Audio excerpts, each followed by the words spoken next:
the news coverage today has to do with the fact that Brett Kavanaugh has begun the Senate confirmation hearings. However, there are federal judges that are being confirmed left and right with the help of Democratic senators like Chuck Schumer.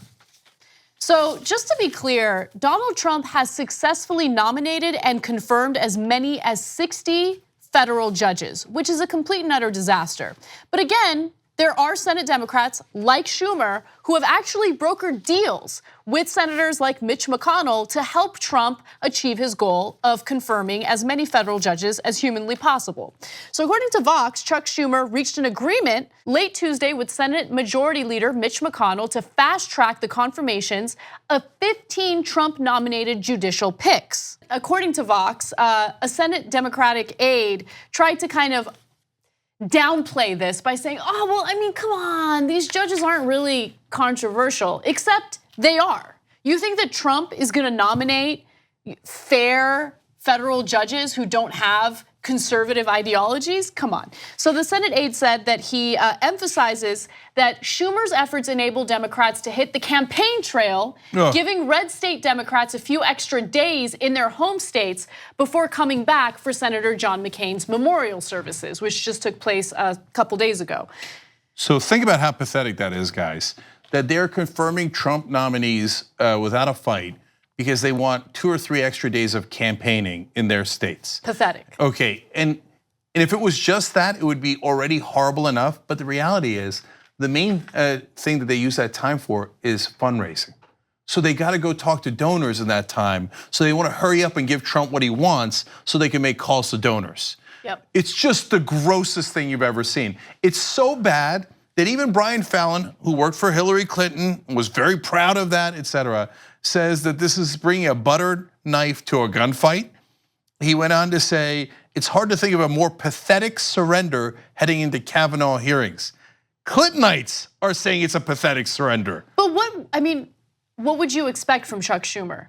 Chuck Schumer is remarkably weak. Like I can't envision a Democrat weaker than him. Like, just to give you an example that's not related to federal judges or the Kavanaugh hearings. I mean, think about the way he screwed up the one opportunity that Democrats had to get protections, permanent protections for DACA recipients. That was over the whole debate about funding the government. Senate Democrats had leverage in that case. They could have prevented funding the government if Senate Republicans refused to offer a standalone bill to protect DACA recipients. And so Mitch McConnell goes to Schumer and says, I promise, after we fund the government, I will work with you to get protections for DACA recipients. And Chuck Schumer's like, McConnell promised. Oh yeah, how did that work out for you? How did that work out for you? There are still no protections for DACA recipients. Schumer is weak, and then they can't understand why left-leaning voters are turning their backs on them. So look, it's so bad that a former Harry Reid aide said that Schumer is, quote, not a real leader. When Harry Reid staffers are throwing stones in your direction, Jesus. Boy, you're an incredibly weak leader. So I'm gonna tell you why he does it in a second, but understand what Harry Reid did, though, that was such a debacle. And I said it at the time, and as usual, Democratic apologists said, no, they're playing 3-dimensional chess. They waited till the end of Obama's tenure, basically, to lift the filibuster on these kind of federal judges. The Republicans then lifted the filibuster on Supreme Court justices. Now, I said at the time, if you're gonna lift the filibuster on judicial appointments and executive appointments, do it in the beginning. Do it in the beginning. Instead, they let record-breaking obstruction happen under the Republicans. And right before they lost their majority, Harry Reid said, oh, let's lift the filibuster on these things so we can nominate 2 or 3 judges. When I said they're gonna lose their majority and then they're gonna let the Republicans run roughshod. And that's exactly And people what said, no, happened. no, Jake, you don't understand. You progressives don't understand. They're playing 3-dimensional chess. Now we know for a fact, there was no 3-dimensional chess. No, they did exactly what I warned about. They gave up their power right before, the power of the minority, right before they went into the minority. And so now the Republicans are steamrolling them. And Schumer goes, oh, God, golly gee, there's nothing I could do. And I told you that they would take it away from the Supreme Court appointments in a second.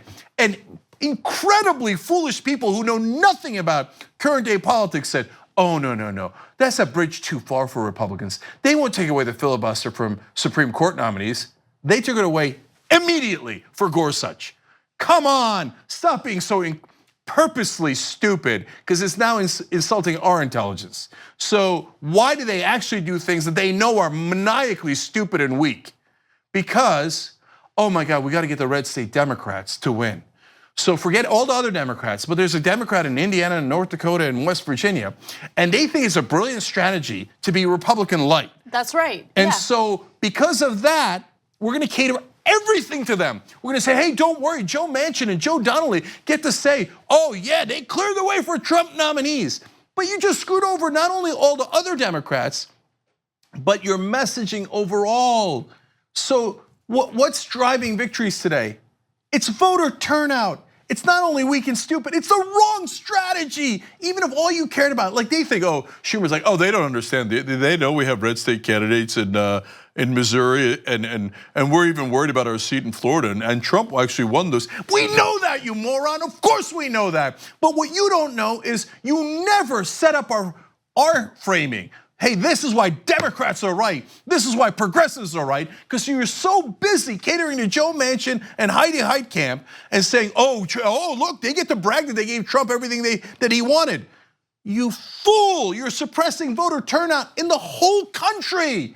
Then who wants to come and vote for these weak, pathetic senators that are supposed to represent them on the Democratic side? Right, and then they don't understand, again, when Democratic voters turn their backs on Democratic leadership in both the House and the Senate.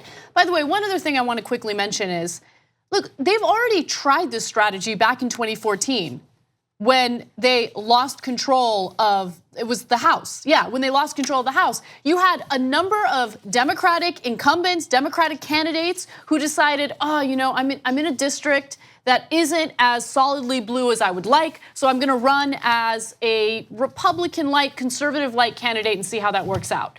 Bunch of people got voted out of office because they have a conservative candidate they can vote for. Why would they vote for conservative light? Look, they've been doing it for the last 10 years, more than that. And how's it worked out? They've lost over 1,000 seats across the country, and they're still using the same stupid, wrong strategy, because they get paid not to learn those lessons, because their donors want the same thing as the Republicans. So last thing on this, from my perspective, the thing that matters, look, these nominees matter a lot.